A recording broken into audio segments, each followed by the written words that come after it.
Episode 33 वो मेरे पति हैं। विला में एक बॉडीगार्ड जैसे दिखने वाला आदमी अचानक से निशांत के पास आया और उसने उससे कुछ बातें कही। उसकी बात खत्म होते ही निशांत निया के पास आया और हिचकिचाते हुए कहने लगा, मैडम, वो लगता है कोई आपको ट्रेस करने की कोशिश कर रहा है, लेकिन क्योंकि यहाँ कोई सिग्नल ट्रेस नहीं हो सकता तो शायद। उसकी बात सुन निया ने अपना सिर पीट लिया। उसने सोचा, हे भगवान, इन सब चक्करों में तो मैं ये भूल ही गई कि वो डेविल मुझे ऐसे ही नहीं छोड़ेगा। पहले ही शक करता है, अब तो शायद यकीन हो गया होगा। अब वापस जाकर क्या कहूंगी उसे भी ना, एक मिनट चैन नहीं है। जब से मेरी जिंदगी में आया है मैं तो पूरी तरह से कैद हो गई हूं। निया सोचते सोचते बुदबुदाने लगी थी। ये सुन निशांत ने डरते हुए पूछा, मैडम, आपने कुछ कहा? हाँ, नहीं, तुम इसमें अपना दिमाग मत लगाओ, चलो हमें यहाँ से निकलना होगा। कुछ क्लू मिला तो वहीं से जाने की कोशिश करेंगे। ये सुन निशांत ने सिर हिलाते हुए कहा, जी ठीक है। ये कह वो आगे की तरफ बढ़ गया। निया भी कुछ सोचते हुए उसके पीछे जाने लगी। कुछ ही देर में वो एक कार में थी और कार उस विला से बाहर निकल आई। निया ने बाहर आकर कुछ देर बाद अपना मोबाइल ऑन किया तो देखा देवांश और उसके बॉडीगार्ड्स के 100 से भी ज्यादा मिस्ड कॉल्स और उसे ट्रेस किए जाने के भी नोटिफिकेशंस थे।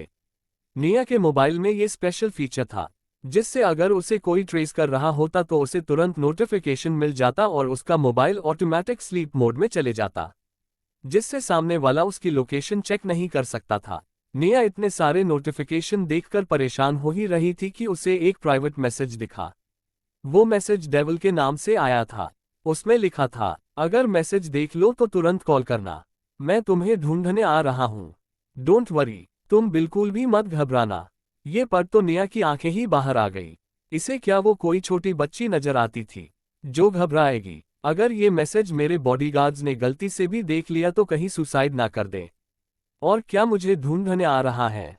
क्या इसे अपने काम नहीं थे? पहले तो बड़ी बड़ी बातें कर रहा था कि मेरे पास बहुत सारे काम है, बिल्कुल भी समय नहीं है।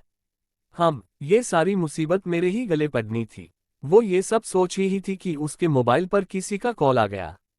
वैसे नंबर तो अननोन था, लेकिन निया के मोबाइल में एक और स्पेशल फीचर जो था, उससे उसे कॉल करने वाले के सही नाम और लोकेशन पहले ही दिख जाते थे। कोई कितना भी छुपा ले, लेकिन निया का मोबाइल उसे कैप्चर कर ही लेता था। हालांकि निया ने देखा कॉल विनय का था और वो इस वक्त राजवंश कॉर्पोरेशन की मेन बिल्डिंग में था। ये देख निया ने झट से कॉल रिसीव किया तो उधर से विनय की डरी हुई आवाज आई, हेलो मैडम, आप ठीक हैं? उद्धरण चिन्ह। ये सुन निया ने कहा, हाँ, मैं तो बिल्कुल ठीक हूँ, लेकिन क्या बात है? तुम इतने घबराए हुए क्यों लग रहे हो? ये सुन उधर से विनय ने जवाब दिया, वो मैडम, कुछ देर पहले कुछ बॉडीगार्ड्स ने बॉस को आपके खो जाने की इन्फॉर्मेशन दी। तब वो मीटिंग में थे और मैं उनके केबिन में कुछ फाइल्स लेने गया हुआ था। जैसे ही आपके खोने की खबर बॉस को मिली वो बिना किसी को इन्फॉर्म किए आपको ढूंढने निकल पड़े। हमें भी ये तब पता चला जब वो उसी रास्ते पर जा रहे थे जहां आप गई थी। लेकिन बात सिर्फ इतनी नहीं है। इधर कार में विनय की एक एक बात निया की धकने बढ़ा रही थी। उसने कभी सपने में भी नहीं सोचा था कि उसके खोने की खबर भर से ही देवांश बिना कुछ सोचे मीटिंग के बीच से उसे ढूंढने निकल पड़ेगा, और वो भी अपनी जान की परवाह किए बिना, क्योंकि राजवंश खानदान का वारिस होने पर उसके भी काफी दुश्मन थे। अगर किसी को भी उसके अकेले होने की भनक लग गई तो पति नहीं क्या होगा। लेकिन उसने निया के लिए उसकी भी परवाह नहीं की। इस वजह से निया के चेहरे पर एक सुकून से भरे भाव आ गए थे।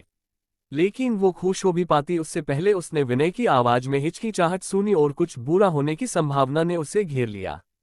उसने लगभग लखआती आवाज में पूछा, क्या हुआ है? लेकिन उधर से विनय कुछ जवाब दे पाता उससे पहले किसी ने उससे कहा, विनय सर, हम अब उन्हें ट्रेस नहीं कर पा रहे, we have lost touch with him. अब ये सुन तो निया की धकने और भी बढ़ने लगी और उसने लगभग चिल्लाते हुए विनय से कहा, विनय मुझे बताओ क्या हुआ है? ये सुन कुछ पलों तक तो विनय भी भौचक्का रह गया, क्योंकि हमेशा शांत रहने वाली उनकी लेडी बॉस आज इतने गुस्से में जो थी। लेकिन सोचा जाए तो उसका गुस्सा होना लाजमी भी था। आखिर दुनिया में ऐसी कौन सी बीवी होगी जो उसके पति को कुछ हो जाने पर शांत बैठी रहे। ये समझते ही विनय ने कहा, वो मैडम, सर आपको ढूंढने निकले तो थे, लेकिन वो बीच में ही गायब हो गए और अब तो हम उनका आखिरी टच भी खो चुके हैं। लेकिन आप परेशान मत होइए, हम उन्हें जरूर ढूंढ लेंगे। आप बस विला में वापस आ जाए, कहीं दुश्मन आपको भी नुकसान। ये सुन तो निया का गुस्सा फैट गया। उसने विनय पर लगभग चीखते हुए कहा, तारांकन, मेरे पति गायब हैं और तुम मुझे शांत रहने को कह रहे हो। नहीं, मैं अभी उन्हें ढूंढने जा रही हूँ। उसकी बात सुन विनय को पहले तो झटका लगा, लेकिन फिर उसकी आखिरी बात सुन वो जल्दी से होश में आया। वो निया को रोकता उससे पहले निया कॉल डिस्कनेक्ट कर चुकी थी। ये देख विनय ने कुछ बॉडीगार्ड्स को कहा, हमें मैडम का लोकेशन मिल गया है। So first protect the lady boss, और जल्दी चलो, हमें उस लोकेशन पर जाना होगा। ये सुन कुछ बॉडीगार्ड्स विनय के पीछे जाने लगे, तो कुछ निया का मोबाइल ट्रेस करने में लग गए। जब उन्हें उसकी लोकेशन मिल गई, कुछ बॉडीगार्ड्स की कार निया की कार की तरफ जाने लगी। उधर एक कार में देवांश की आंख खुली। उसके सिर में अब भी बहुत दर्द था। उसने उठकर अपने आसपास देखना चाहा, तो पाया कि वो तो पूरी तरह से रस्सियों से बंधा था। और जब उसे अपनी हालत की जानकारी हुई, उसने अपने आसपास देखा तो खुद को एक कार में पाया। उसने देखा कि वो कार के पिछली सीट पर था, और कार की अगली सीट पर 3 आदमी और थे। देवांश ने जब उठना चाहा तो देखा कि उसके पास ही और एक आदमी बंधा था। उसे देख देवांश को याद आया कि ये तो वही था जिसकी मदद करने के लिए देवांश कार से उतरा था। लेकिन अब उसे ये समझ नहीं आ रहा था कि वो लोग उसे किडनैप करना चाहते थे या फिर उस दूसरे आदमी को। वो यही सोच रहा था कि सामने बैठे एक आदमी ने इंग्लिश में कहा, boss, we haven't given an order to kidnap the other one, then why should we kidnap him, doesn't it risky. ये सुन दूसरे आदमी ने हंसते हुए जवाब दिया, don't you know if we only kidnapped the other man and leave that man, then that man would take him with him and we wouldn't able to capture him at the seas at any other place, dot and plus that other man is also looking wealthy, we can ask for money in exchange with him later. ये सुन पहले वाले आदमी ने भी कहा, oh I see, boss you are so clever. ये कह वो हंसने लगा, और उसके साथ बाकी के लोग भी हंसने लगे। और ये सुन पीछे बैठे देवांश को भी सारी बात समझ आई।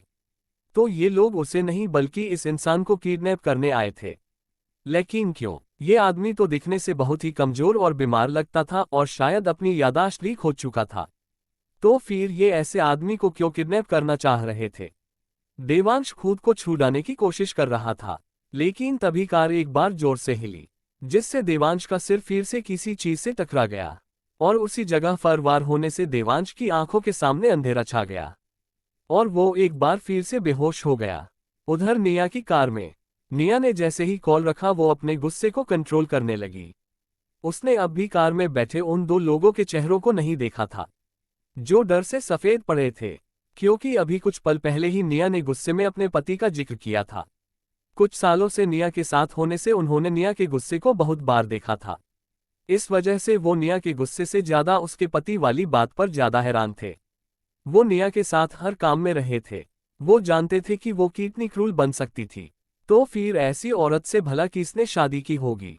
निशांत तो ये सोच सोचकर ही पागल हुए जा रहा था कि अगर बाकी मेंबर्स को ये खबर मिल गई तो वो तो बेहोश ही हो जाएंगे, या फिर कोई कोमा में ही ना चला जाए। वो अपनी सोच में गुम ही था कि तभी उसके कानों में निया की गुस्से भरी आवाज आई, जिससे वो सिहर गया। निशांत! निया की आवाज से जैसे निशांत और ड्राइवर होश में आ गए थे। निशांत ने लखाते हुए कहा, जी क्वीन, कहिए। ये सुन निया ने उसे एक डिवाइस देते हुए कहा, take this and find the location as soon as possible. वो डिवाइस था एक स्मार्ट वॉच।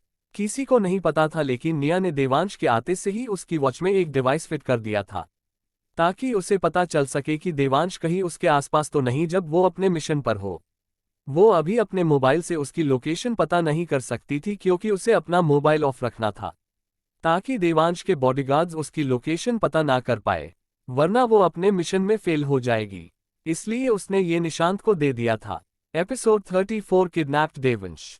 ये एपिसोड स्टार्ट करने से पहले हम आपसे दिल से माफी मांगना चाहते हैं, लेकिन सच में हम इतने बिजी थे कि हम लिख नहीं पाए और इस वजह से आप हमसे बहुत नाराज होंगे।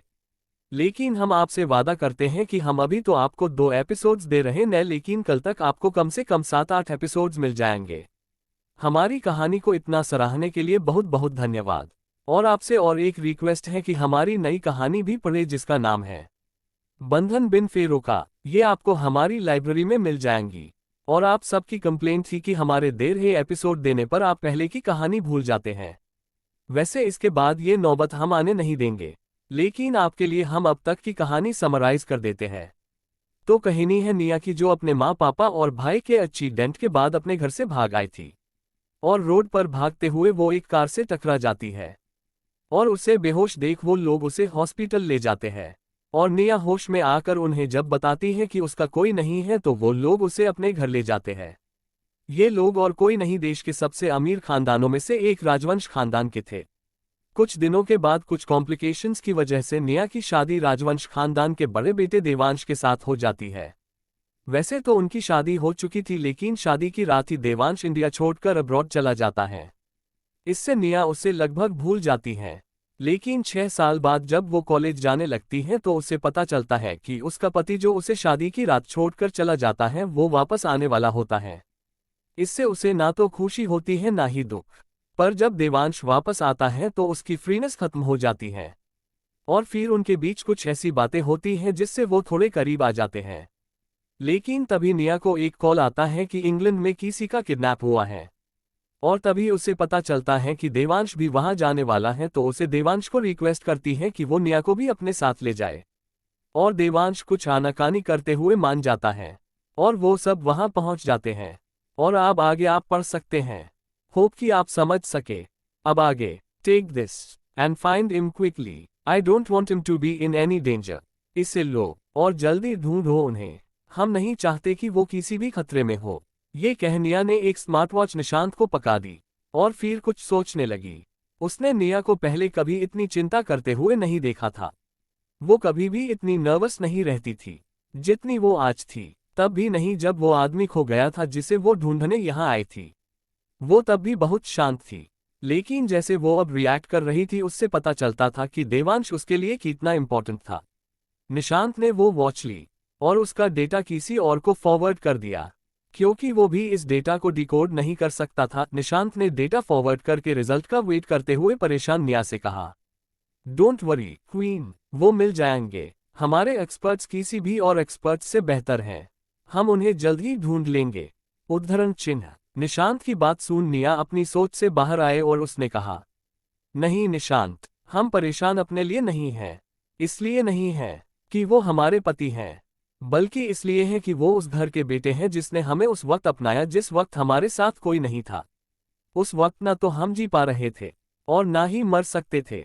और अगर ये नहीं होते तो सच में हम कहाँ होते हम नहीं जानते थे। और उन लोगों ने ना सिर्फ उस दिन एक अनजान को बचाया, बल्कि बिना किसी और वजह की चिंता किए उन्होंने हमें अपने घर की बहू बना लिया। तो ये एहसान हम कैसे भूल सकते हैं, और उनके परिवार के ही किसी सदस्य को हम कैसे चोट लगने दे सकते हैं, वो भी ये पता होते हुए कि उनके ना जाने कितने दुश्मन हर जगह फैले हुए हैं। वैसे तो निया की बात सच थी, लेकिन उसकी ये बेचैनी उसके दिल का हाल बयां जरूर कर रही थी। वैसे तो निशांत ज्यादा समय से उसके साथ नहीं था, लेकिन सच में उसने निया को कभी भी किसी के लिए भी इतना परेशान होते नहीं देखा था। और बात अगर उसके बचाने वाले की होती तो उसे शायद इतना परेशान होने की जरूरत भी नहीं थी। अगर वो ऑर्डर देती तो उसका काम तो चुटकियों में हो जाता। यही तो थी क्वीन की ताकत। इस एक शब्द से ही सारा अंडरवर्ल्ड कांप जाता था।